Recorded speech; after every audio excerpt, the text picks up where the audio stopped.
E aí pessoal do Facilitando a Medicina, tudo bom com vocês? Eu sou Cleverson Delvecq e a gente vai para mais uma aula referente a essa parte clínica da endocrinologia. Então, se eu te ajudar de alguma forma, você quiser receber mais conteúdos, mais videoaulas, participar aqui da nossa comunidade no YouTube, se inscreve no canal, galera. Esse botãozinho que você vê aí embaixo do vídeo, vermelhinho, deixe seu joinha e lembrando que de segunda a sexta temos vídeos aqui todos esses dias.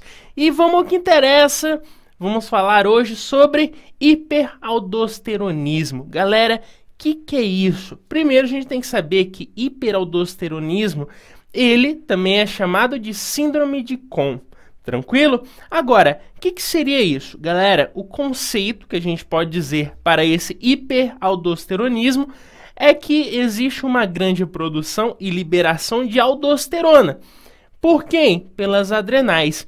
E essa liberação de aldosterona em excesso vai levar a consequências, a algo patológico. E claramente ela vai ser ali independente da renina.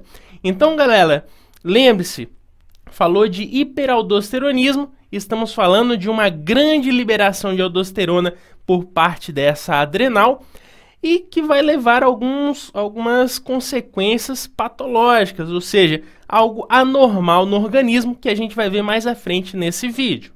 E galera, antes da gente aprofundar exatamente já ver qual é esse problema, a gente tem que saber a anatomia normal e a fisiologia. É simples, a anatomia de uma adrenal, como a gente vê nessa imagem, a gente vê que essa adrenal que está ali acima dos rins, ela possui uma parte que a gente chama de córtex e uma parte que a gente chama de medular. E o que a gente vê nesse córtex? O córtex é o que mais importa para essa aula, para esse vídeo. Por quê? Porque esse córtex possui uma zona que a gente chama de glomerular, uma reticulada e uma fasciculada, como a gente vê aqui nessas divisões. E cada uma delas vão produzir substâncias diferentes.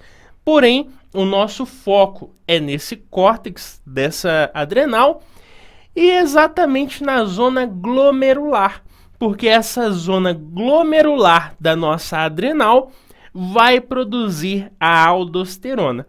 Então, galera, lembre-se, quando a gente fala da anatomia dessa nossa adrenal, ela possui essa parte do córtex e medular. Lembrando que o córtex se divide em 3 zonas: glomerular, reticulada e fasciculada.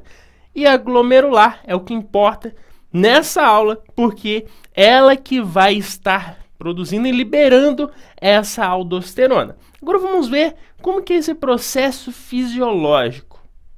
Galera, quando a gente fala desse processo fisiológico da aldosterona, a gente vai estar mencionando aqui vários sistemas juntos nesse organismo que vai participar na liberação dessa aldosterona.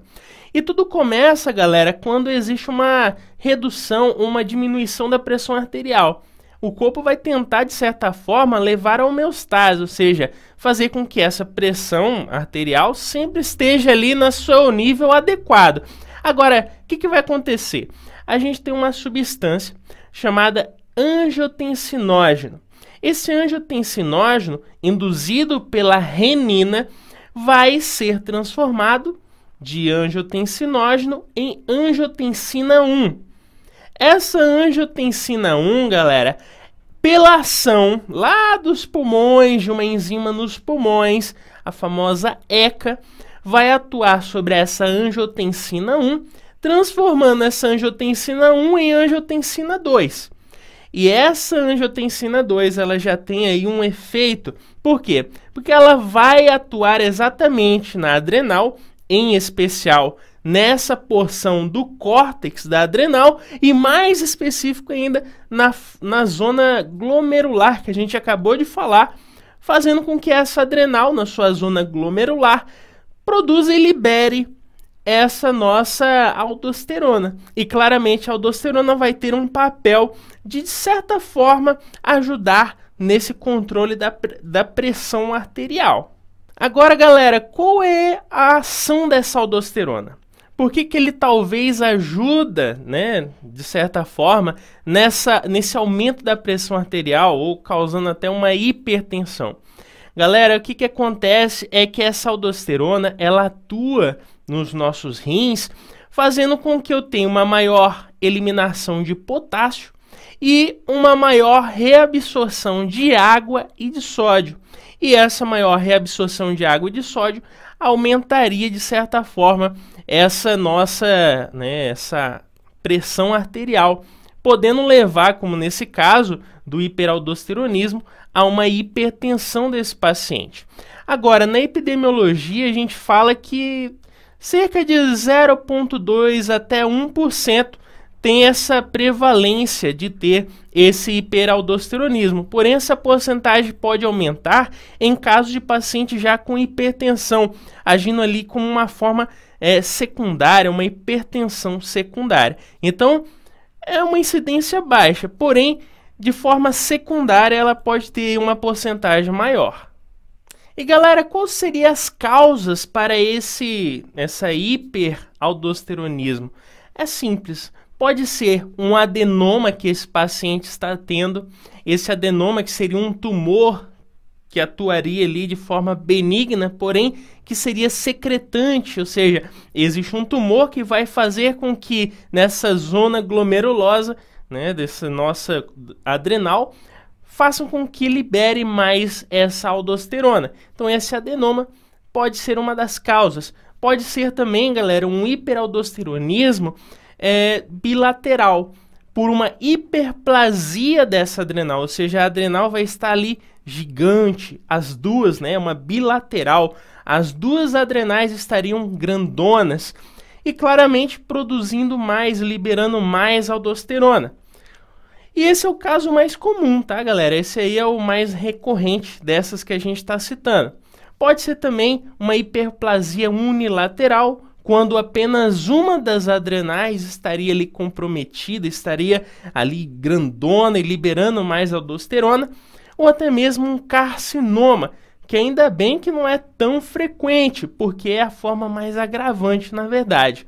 Então, essas seriam as principais formas. Lembrando também que a gente pode ter uma causa genética, um hiperaldosteronismo de forma genética, que pode ser até de 3 tipos. Porém, o primeiro tipo ele é o mais comum e é quando a gente tem uma alteração de um gene do ACTH que seria ali conjunto ao da aldosterona. Ou seja, a gente tem um gene que está modificado do ACTH e como ele tem certa semelhança em conjunto com esse gene da aldosterona, toda vez que eu liberar o ACTH, eu vou acabar aumentando os níveis de aldosterona nesse organismo. Então, até uma forma de tratamento desse paciente com esse problema é suprimir o ACTH para não ter aí esses altos índices de aldosterona no corpo. E galera, qual seria o quadro clínico desse paciente? Bom, se a gente sabe qual é a ação da aldosterona e a gente sabe que a aldosterona está elevada, a gente vai, de certa forma, ter ali uma noção do quadro clínico. Porém, galera, o que faz a aldosterona? A gente viu que a aldosterona ela vai fazer o quê? Uma maior eliminação de potássio e uma maior reabsorção de água e sódio. Agora, isso em excesso, o que levaria? Bom, estou perdendo muito potássio, então eu posso ter uma fraqueza muscular, uma tetania, posso ter câimbras ali excessivas nesse paciente. Eu também posso ter fibrilação ventricular, posso ter aí um grave problema cardíaco, problemas de noctúria e principalmente focando no cardiovascular, a gente vai ter uma hipertensão, galera. Uma hipertensão exatamente por esse processo fisiológico que a gente falou posteriormente, que a aldosterona, quando tem a queda da pressão arterial, ela vai ser ativada ali para ajudar nessa regulação, porém, ela está ali em excesso. Então, ela pode levar a um processo hipertensivo, com cefaleia nesse paciente, riscos de AVC, problemas de palpitação, tremores, sudorese, enfim, ele teria toda essa consequência exatamente por esse excesso de aldosterona. Galera, e quando a gente fala do diagnóstico, claro, esse todo esse processo clínico, né, o quadro clínico, os sintomas de um paciente nos ajuda muito, né? Mas no laboratório o que a gente pode fazer é uma dosagem dessa aldosterona. Claro, galera, falando aí de uma forma bem simplista, né, bem simplificada, a gente faz uma dosagem da aldosterona, vai ver que ela está elevada e também vai ver essa renina suprimida. Então, no diagnóstico, juntando isso, né, a gente vê essa aldosterona elevada, renina suprimida, vê o quadro clínico do paciente, pode ser uma forma de diagnóstico. Quando a gente fala de tratamento, aí a gente já vê que a maioria dos casos são cirúrgicos, onde, no caso que a gente falou de adenoma, né, esse tumor benigno, muitos dos casos pode ser uma situação cirúrgica. O carcinoma que a gente citou, a gente retira esse tumor ali presente, esse carcinoma que está atuando, e de certa forma vai ajudar esse paciente. Agora, uma observação é que a gente vai ter que fazer o quê? A renina vai estar suprimida, eu vou ter que fazer com que essa renina esteja ali de certa forma ativada novamente. Também vou ter que regular esse potássio, perdeu muito potássio, vou ter que trazer os níveis normais de potássio novamente para o paciente. E claramente, se ele está hipertenso, eu vou ter que sanar esse problema, eu vou ter que fazer com que essa pressão arterial volte aos seus níveis normais. E galera, que medicamento, que fármaco a gente pode utilizar? Espirolactona. Isso nos ajudaria exatamente a tirar essa supressão da renina, ajuda também na regulação desse potássio e também nesse processo aí de regulação da pressão arterial, de certa forma ajudando nesse processo hipertensivo que o paciente está sofrendo. Além também da dexametasona, seria outra opção aí muito útil para ajudar esse paciente que está sofrendo com essa hiperaldosteronismo. Então, galera, com isso fizemos mais um resuminho mesmo, referente a esse hiperaldosteronismo ou síndrome de Cohn. Se eu te ajudei, deixe seu joinha e não se esquece de se inscrever no canal. Segunda a sexta temos vídeos sempre. Então, vamos continuar nossos estudos e valeu!